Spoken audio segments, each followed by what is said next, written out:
আসসালামু আলাইকুম। যে ট্যুর অ্যান্ড ট্রাভেলস থেকে বলছি। এটা 2 বছরের ওয়ার্ক পারমিট ভিসা। 2 বছর পর কোম্পানি থেকে মেয়াদ বাড়িয়ে দেওয়া হবে। ভিসা হাতে পেতে সময় লাগবে 4 থেকে 5 মাস। খরচ পড়বে 15 লক্ষ টাকা। অস্ট্রেলিয়াতে কাজের ধরনসমূহ hotel, restaurant, shopping mall, construction, welding, plumber, electrician, food packaging, driving আরও অনেক ধরনের কাজ আছে। আপনি আপনার পছন্দ মতো যে কোনো একটি সেক্টরে আবেদন করতে পারবেন।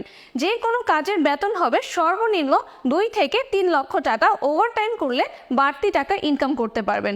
ডকুমেন্টস: পাসপোর্ট, এনআইডি, ছবি, ফাইল প্রসেসিংয়ে 1 লক্ষ টাকা ফাইলের সাথে দিতে হবে।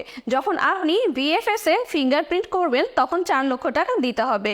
ফিঙ্গারপ্রিন্ট দেওয়ার 75 কর্মদিবসের মধ্যে ভিসা হবে। ভিসা হওয়ার পর বাকি টাকা দিবেন। Phone number 01797730525। ঠিকানা: চতুর্থ তলা, বাড়ি 13, রোড নাম্বার 11, নিকুঞ্জ 2, খিলক্যাট, ঢাকা 1229। Website www.ztourandrantravels.com।